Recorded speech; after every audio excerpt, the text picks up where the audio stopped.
1202. All right, so I'm gonna talk about. I was a 94B at Fort Riley. Uh, well, during my military career, did term. I did one tour in Darmstadt, Germany. I was stationed at 32nd ATCOM AAD, which is a missile defense unit. And but after I left from there, I went to Fort Riley, Kansas, meaning I was attached to a big red one unit. I was actually in an MP unit. Pretty cool. But nonetheless, I was attached to an MP unit, and I worked for the jail. I was a cook for the jail of the prison system because I fed them, so I saw them every day. Some of them were cool. You found out that they were not in there because they were uh, bad people. They were they were in there because they were in there for being drunk and disorderly. Some of them were in there because they would. The number one reason soldiers go to jail, but it's bad checks. Why? Because the military does not pay a whole heap a lot of money, especially when you're married. You get more when you're married, but nonetheless, you can find yourself in fine, especially when you start sending money home because people depend on you. You know, if you have a poor family, then you're going to start taking stipends out of that and sending it home because mom and brother and sister, they're all going to be asking you for money because they think you hit the big time. Well, especially when you E1, you didn't hit any big time. You're not getting paid a whole lot of money. Nonetheless, you find yourself in a struggle, and when you do, you start writing bad checks. You know that your money is coming once a month. Once a month is a long time. You run out of money fast. Some people all out go hungry. Don't forget the mess hall closes at 6, 7 o'clock. That's it. You're on your own. So, you find yourself in a position where you don't have any food. And you're waiting until the mess hall opens where you can, line up and go get your food. Well, heck, the mess hall opens at 5:30. You don't get in there until 7. The doors don't open till 7. We're in there at 5:30 cooking. 7 o'clock, the food is ready. You're not gonna come up in there and get a whole 10 meals. You're gonna get one meal. You're in, you're out. That's it. I'm just telling you the way it is. You're in, you're out. So food is the main drive behind a lot of people's issues. They go out and they buy these cars. Well, these new cars that you go out and buy, it's easy to do because you got money coming in. Well, when you start, you take that money and that's going towards your new car. Next thing you know, you're in debt. Car dealers love people in the service because they know you have a steady check and they know no matter what, that check is coming to them. So they love to sell you these new cheap ass hot rods. They ain't no good. Gonna break down on you in a year. And they do. So you find yourself in debt, and it's just a constant thing. You go out in the area and you buy yourself a house or an apartment where you're paying for all that. You get yourself a girlfriend and you chacked up with some local chick. Well, guess what? She's living off of you. You know what I'm saying? You knock her up and you're not married, and your name isn't, you're not claiming that kid, or you get with a chick who has kids. Oh, I love you. I love you too, babe. Let's shack up. Well, I got 3 kids. Guess whose responsibility those 3 kids are? You're getting paid for those 3 kids because they're not your dependents unless you marry. If you don't marry her, guess what? You're paying for you. That I had a captain who was real, named Sergeant Cherry, and they just harassed the hell out of me. And they stripped me. They gave me an Article 15 and stripped me of my rank. And they said I wasn't being a soldier, and it took all the wind out of my sails. I didn't want to be a soldier anymore. You know what I'm saying? And then they put me in military rehab. They said, we're going to give you a chance. We're going to put you in military rehab. Well, I was an E4. You don't put E4 in military rehab. You know what I'm saying? You stripped me down to E1 and then put me in a place where I didn't belong.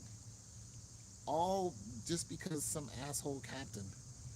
So when you go to military rehab, this is what it's like. They send you back through basic training.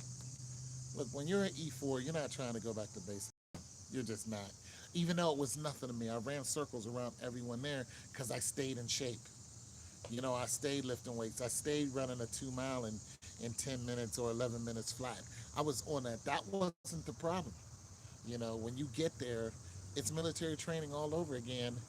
And they start yelling at you. And I was in fight mode. I wasn't in military mode. I was like, I'm about to beat up one of these DIs. My E7 was there, Sergeant Thomas, and he is just a spineless wonder. And I was looking at him like, get me out of here, bro. Like, what are you doing? He wouldn't say anything. Why? Because the captain had his nuts. That's it.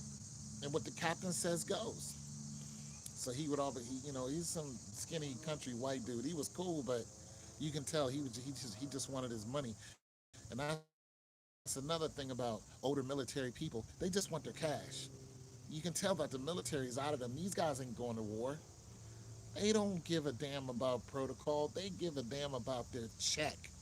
They give a damn about that wife that they got who's draining them of their, every existence.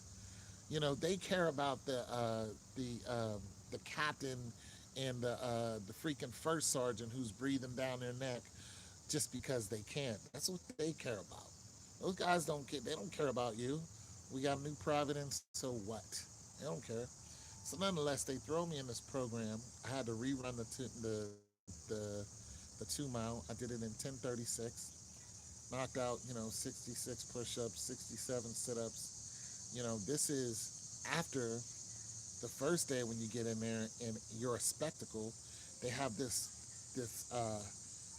You're standing there. You're with you got your A1 A2 bag or your 1 and 2 bag, which is your military equipment, and you have all these people standing there looking at you, these sergeants, captains, and all this nonsense, and you're just on display, and you're just a bunch of misfit for these people to observe.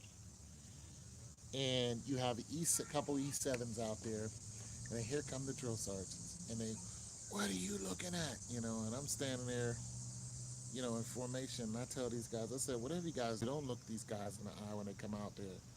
I'm there with the dude named Cheedy, and he was actually a cook with me. I felt sorry for Cheedy because his wife was one of those situations where I'm talking about. If you go there and you're young and you're E1, E2, and you get married, you're making a mistake. I don't care what she looks like. I'm telling you the reality of the day. Do not go into the military and get married. Don't do it. If you do, marry somebody who's in the military because that's a guaranteed double income. If you don't, you're going to be hurting. Trust me, you're going to be a lost cause. You're going to be hurting. Nonetheless, Chidi was one of these examples. His wife was driving him in the ground. He couldn't concentrate. He was just a country boy. He had no idea what he was doing in the service. People picked on him, but I protected him. And when we got into, that program where they tried to rehabilitate us, you just see this woman standing there with a hose, and she's watering down this area, and we had to low crawl through it, and it was full of rocks. And I was low crawling over people. I was so mad. I was like, get out of my way. I was just furious. I was running on nothing but pure energy. And they kept making us low crawl through it, and Cheedy was low crawling through it with just his elbows, barely using his legs. And when he stood up, his arms were just scarred and just brittle. And I said, what are you doing? He said, I'm low crawling through it. I said, don't low crawl through it like that. You have to use your legs to get it, to level yourself. And I was showing him how to get through it. But Cheedy wasn't the best when it comes to physical exercise. And I felt sorry for him because that program hurt him more than it helped him. And eventually he left the army too. But nonetheless, so after they, do that to you, yell at you, and then they make you do jumping jacks. literally until you fall. And they're yelling at you, you're on spectacle, and what they do is they make you reach what they call muscle failure. And that's what happened to me. That's what happened to all of us. But I was the last person standing. And I'm not bragging about it. I just happened to be in shape because I was competing. I was, racing with people and doing stuff like that. I was still running track when I was in the service. So I was in, that stuff meant nothing to me. But when I finally hit muscle failure, they were like, get up. And I couldn't get up. I was like, I can't. So they realized I reached muscle failure. They also made us get up under a huge tree, pretty much, and do sit ups up under the tree. Like it's on our chest. They painted it black. It was called a Black Beauty. And basically, what they did was they were like, go out. They had us form up, go out, get up under the Black Beauty, lift it up, take it to an area, sit down with it, and they were like, do not let it touch the ground. So this is a literal tree, and you couldn't let it touch the ground. And then you all had to work as a team, and then you had to do sit-ups with it. And if one person was weak, you felt it. Your abs felt it. So and then up, down, up, and eventually you just couldn't get up anymore because everybody would eventually fall out. But that was the whole purpose of the Black Beauty. Nonetheless, I didn't get along there too much. I knew I didn't belong there. They already told me I didn't belong there, but I was just being tortured. I rebelled, and eventually me in the E7, because he was kept putting me in a front leaning rest, which is a push-up position, and was talking crazy to me. And I wasn't for that talking crazy to me. He would just keep doing it. But nonetheless, the next day, he was like, what we're going to do is take a PT test. And when he saw me run, you know, they were like, you got 2 miles to do. He showed me the 2 mile course. Like I said, I was running off of pure energy. So I took off. I ran the first mile in like 5:20. I ran the next mile in like a matching 5:15 or 5 something. I was just flying. I just wanted to get it over with. So I ran a 10:36 or something like that. And they were like, you reached muscle failure yesterday and you get up and you ran a 10:36 today. It's like, that's impressive. But I didn't really care about his comments. What I wanted to do was pretty much get out of the service by then. I only had 1 month left, but I out processed anyway at ETS and I got out of there because it just wasn't for me anymore. But I wanted to stand and I didn't want to stand, but I didn't want to belong to a unit that was torturing me. What I wanted to do was eventually get my education and then come back as a warrant officer. That's what I wanted to do. I had already started my education, but I wanted to come back as a warrant officer because warrant officers had great jobs and nobody messed with them. So just to let you guys know some things about the military back then. You know, um, some of you younger folks can look at these stories and go back to them and say, this happened then. I wonder, is it like that now? It's your boy Tone 202. God loves you, so do I.